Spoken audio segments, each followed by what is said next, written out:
In today's video, we continue on with our NHL Offseason Plan series. We're now in the 6th ranked team from the regular season, the surprising Vancouver Canucks. They took a major leap forward this year. What can we expect from them in the offseason, and how do they keep this momentum going? We'll discuss that coming up.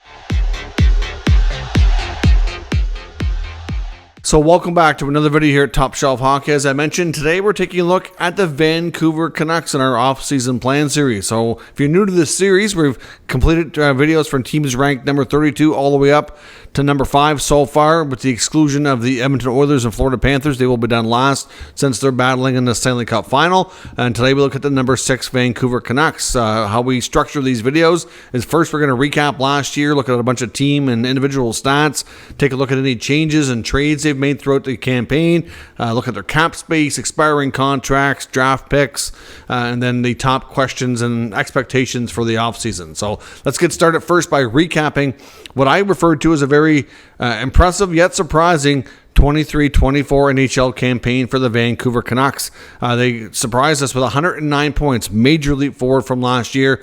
Obviously, at the end of last year under Rick Tocchet, they had already seen some strides forward, and certainly that continued on. I think it was a good move getting their coaching change done when they did last year, so that Tocchet had a chance to get to know the players, analyze the group a bit, and kind of get everything in place. So when they went into the training camp, everything wasn't completely brand new. I think that did help them for sure. The record 23-9. They ended up losing in round 2 of the playoffs to the Edmonton Oilers, and that was a long, hard-fought, exciting series amongst the two Canadian clubs there. So I said, not only did they, make step forward, they, finished way higher than expected, got into the playoffs, won a round, and really weren't that far off from winning round 2. So, that's a major, major leap forward. Looking at their team stats, they scored 279 goals. That's number 6 in the league. They gave up 221 goals. That's also number 6 in the league. So they had great success at both ends of the ice. Power play was respectable at 22.7, 11th best in the NHL. Penalty killing was a little bit lower, probably of all the major stats, the weaker of the bunch. 79.1, 17th best in the league, just slightly below league average. So clearly, though, lots to be positive about there and lots to really be happy about, and big steps from last year. Looking at their top individual performances, they were led by JT Miller, who had a 100-point campaign, finishing the year with 103 points. So that's a really impressive year for him. Quinn Hughes is likely going to be the Norris Trophy winner. 92 points for that young defenseman, which is a major big step for him. Obviously, him being able to maintain, if he can be even 80-plus points per year, that's going to be a major step forward from that back end and generating a lot of the offense. So Quinn Hughes, we've always known he's been a good defenseman, and he just continues to get better, and he certainly took a big step this year as well. Elias Pettersson had a solid year at 89 points, but the second half of the year wasn't as good as the first half, and the playoffs were a big struggle for him. So they need Pettersson to be more of an impact player when it matters most. Hopefully that can work out in the future. Brock Besser had a major comeback season. If there was a comeback player of the year award, I'd probably give it to Brock. 40 goals, 73 points. Been through a lot on and off the ice the past couple of years. At one point, he even was, I don't think he was formally requesting it, but there was a point about a year and a half ago where he had talked to the Canucks about a trade and getting a fresh start. Just with everything going on, thought it might be beneficial for him to kind of need that, but they, could never find it, make it happen. I think they did look into things for him. Preference was always hopefully to keep him for this to happen, and it did. So it was a good non-move there. And defenseman Philip Hronik, who, like Pettersson, had a way better first half than second half, had 48 points, the big right shot defenseman, who they acquired from Detroit last offseason, just signed a long-term deal, 8 years at $7.25 million. So he'll be their second highest paid D's, right shot, can play in most situations, plays a lot with Quinn Hughes, so certainly an important piece. Hughes has had some of his some good partners leave the organization in the last couple of years.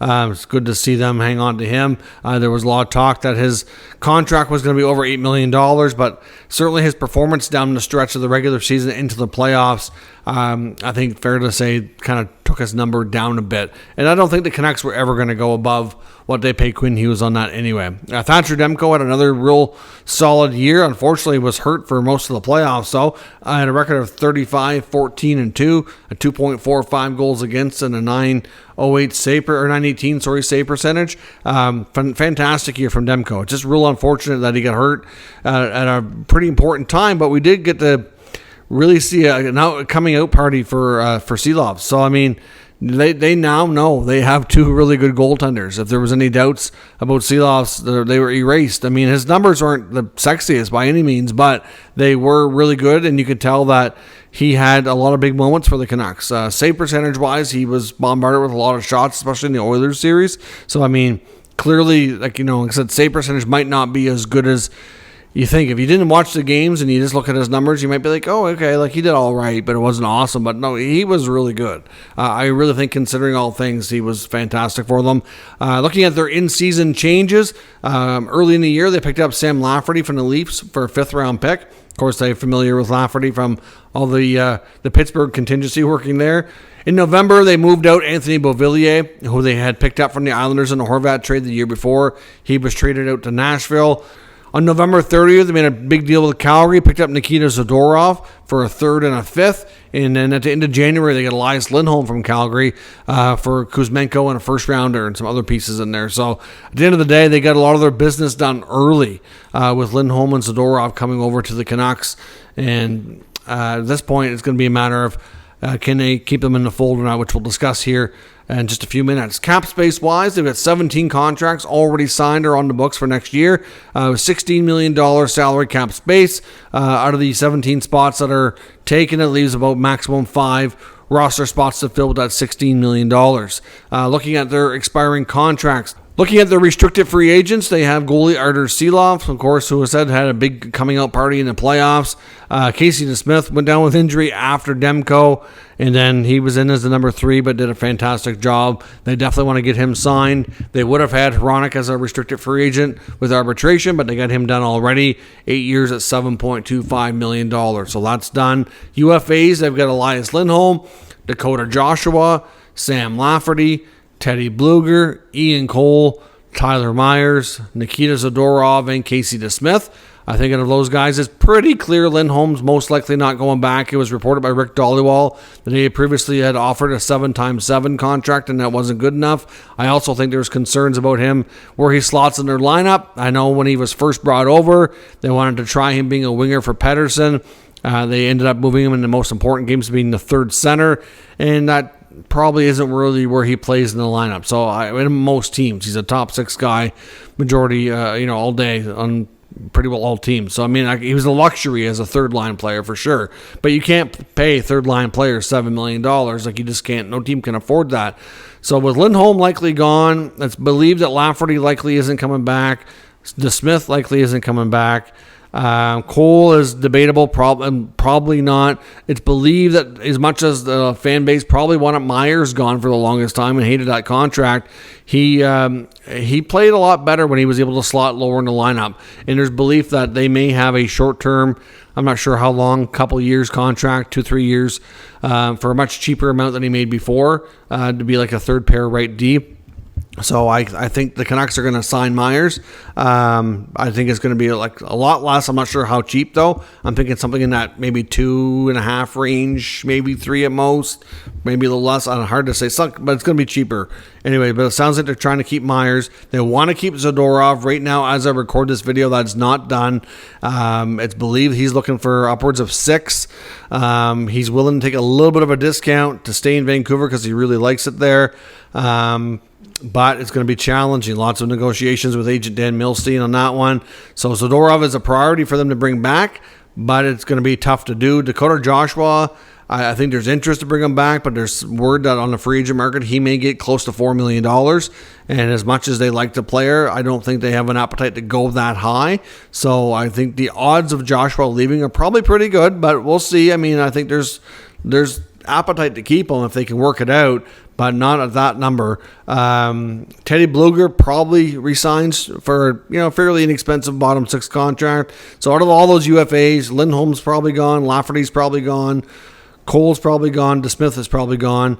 With Zadorov being one of the more important ones, being a big question mark, but I think there is still some optimism that they can keep him, but it won't be easy. It's possible they lose him, except with Myers and Bluger being the main ones that likely get signed. Heading into the 24 draft, they don't have a lot of picks. They don't have a first or a second, so they're going to be picking mostly a little bit later. They have 5 picks in total, but none in the early 2 rounds. So we'll see. I don't know if they're going to be able to get back into there and get a higher pick or not.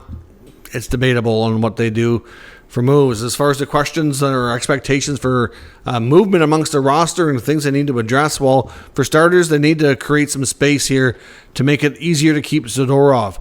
So with Zadorov's contract, it's believed that they want to move Ilya Mikheyev, that contract has not aged well. 2 years left, over $4 million.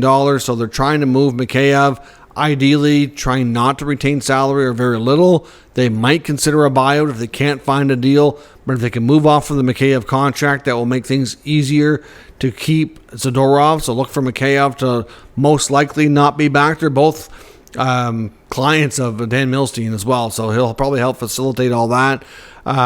Certainly, like I said, if they can't keep Zadorov and they can't keep Joshua, they're going to end up losing a lot of size and muscle in that lineup. So look for them to scour the free agent market to try to find some replacements, if you will, some guys that can play similar roles. Try to find that next, late blooming guy like a Joshua, for example. So we'll see on that front. They might need to rebuild that bottom 6 part of the lineup and the forward group. It's difficult to say on how many of these guys they may not be able to bring back. You're not going to have Lindholm as your number 3 center. Like I said, your Lafferty is going to be gone. Joshua could be gone. I wonder, if they make some other moves, are they going to make room for guys make sure that guys like Höglander and Paul Colson have a future there? Would they consider moving one of them? Hard to say. It's believed the main free agent target they have is Jake Gensel. Probably going to take a $9+ million contract to get that done. So that could be their big fish. It's believed they have interest in Tyler Toffoli to bring him back, but I think in Toffoli's case, that's more like plan B if they don't get Gensel done. But Gensel's their prime target. So with all the connections to Pittsburgh, I think they have good odds of getting that done. So we'll see. So Lindholm out, Gensel in. Gensel could be the winger for Pettersson that they've been desperately missing.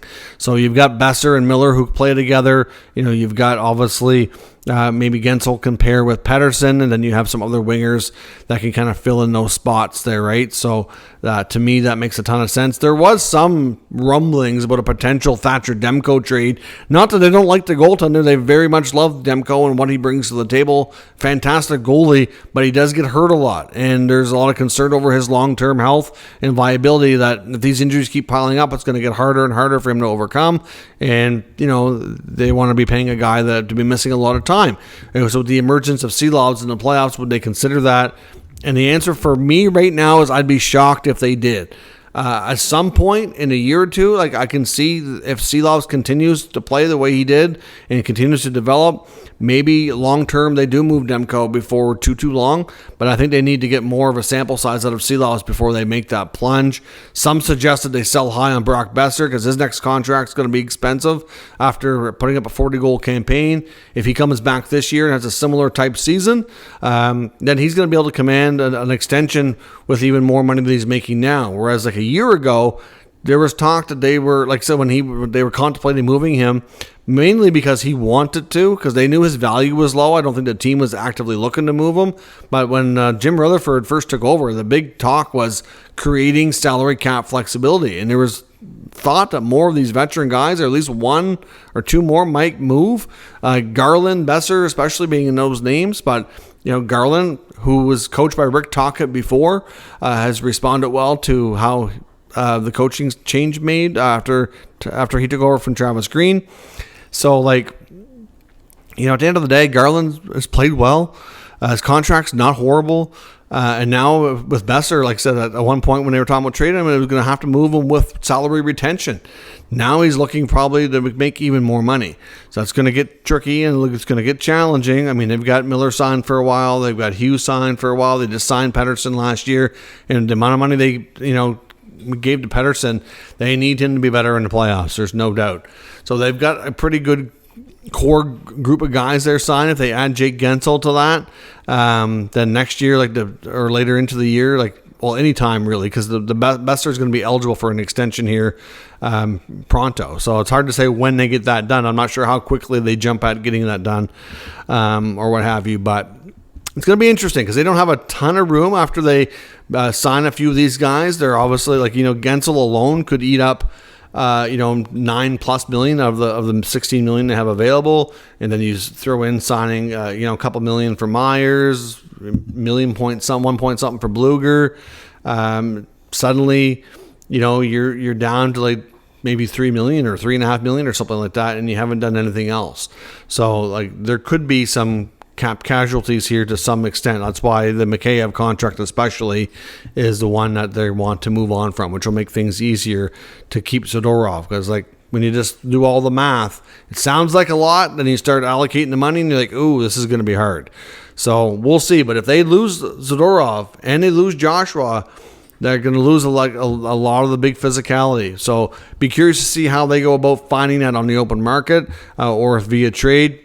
Be curious to see what they do. But for right now, I expect them to sign Gensel, move Mikheyev, and obviously from there, they're going to have to kind of rebuild that bottom six with some UFA signings that they can try to find some cheap value contracts. But expectations are Vancouver should be able to continue being a really good team.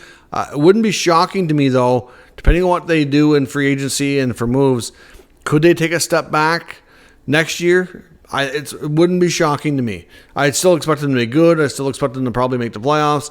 But could they maybe be a little lower in the standings, have a few less points, few less wins? It's possible because they had everything go right for them this year, and that's challenging to do. So to me, they are a prime candidate team for a bit of a step back, bit of a correction.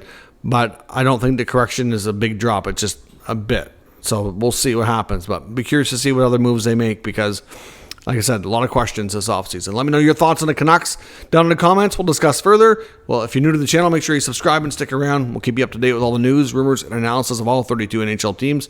Thanks for watching. I'll catch you next time.